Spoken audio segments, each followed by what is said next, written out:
بسم الله الرحمن الرحیم. سلام به همه دوستان، جور سعدمند باشین. امروز با خیر لسن 25 میخوانیم. در دیزاین تاب داکومنت فارمتینگ گروپ هم میخوانیم که در کدام موضوعات است. کنترل W کنترل N.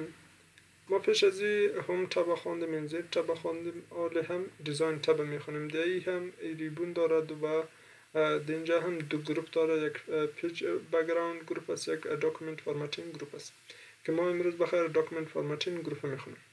در اول برای وضاحت ما یک عنوان جور میکنم، مثلا کامپیوتر. ما یک عنوان برش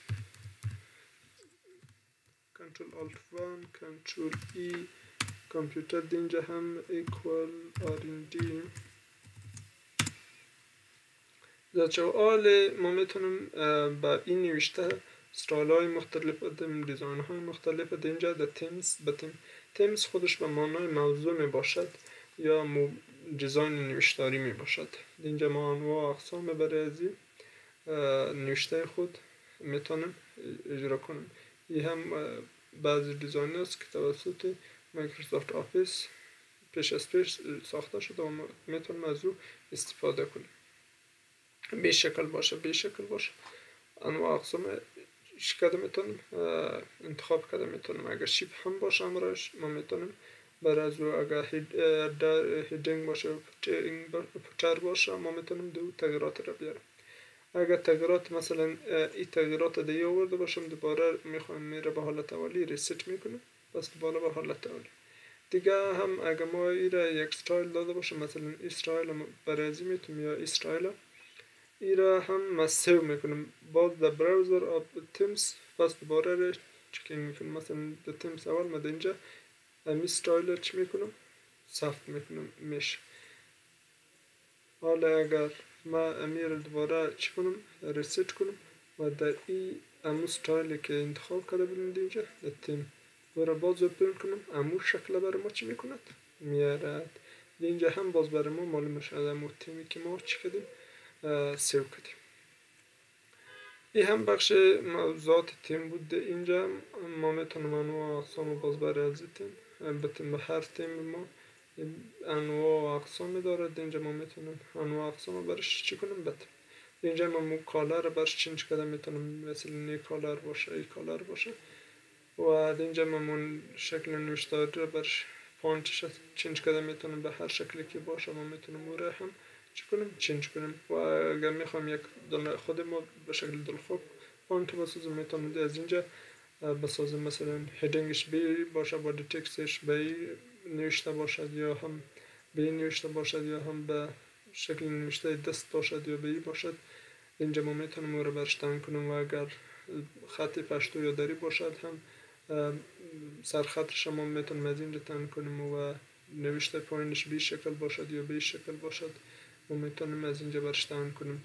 سرنامه که در پشتو برش میگه سرخط دری برش میگه. اینجا ما میتونیم برش تعیین کنیم. اینجا هم برای از استایل فونت ما یک نام مثلا خان ما یک نام برش تعیین میکنیم. اینجا سیو میکنیم. امو استایل برای ما چی کد هم اکتیو کد و اینجا هم امو استایل به نام خان ثبت است. اینجا هم امو چی میشود به نام خان اینجا چی است ثبت است. ما میتونیم بعد از رو اگر میخوام دلیت کنیم میتونیم از این و را دلیت هم کنیم از این طریق. دیگه از پروگرام سپیسینگ از همو فاصله است که ما در اینجا در بخش هم تاب اینجا خوانده بودیم. در اینجا هم خونده بودیم که چقدر فاصله داشته باشد. اینجا هم ما میتونیم او را و در اینجا هم امو به شکل تکرار اومده که ما میتونیم به شکل اوپن باشه، تایت باشه، ریلکس باشه، دبل باشه. ما میتونیم او را از اینجا برش چی کنیم تعیین کنیم و کستومایز اگر میکردیم. اینجا اگر خطوط مثلا به سمبول هم نوشته ما باشد اینجا هم سایزش 20 باشد، لفتش قدر باشد، رایتش قدر باشد و میتونیم امو جایا را برش چی کنیم تعیین کنیم که با کدام آفترش چی قدر باشد، بیفور آفترش چی قدر باشد. میتونیم از اینجا را برش تعیین کنیم به شکل با شکل سمبولی امو خطوط ریسی واره بود امو شکل چی شد برای ما کستومایز شد. یا هم یک دیزاین دیگه مثلا به شکل باشد هم بر ما به شکل نوشتاری که به دست میکنیم همون شکل برای ما چقدر دیزاین کرد، اندازش از اینجا چی کردیم تعیین کردیم. دیگه هم همون افکتی که بری از این میارم تغییرات، مثلا ما یک شیپ انزرت میکنم اینجا، ایست شیپ انزرت میکنم دیگه کدام تغییرات میارم از اینجا هم میشه، در اینجا هم یک افکت ده، در اینجا کم افکتش دیده میتونم.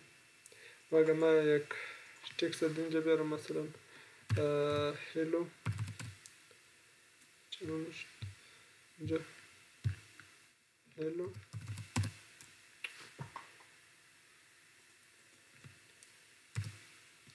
چرا نمیشه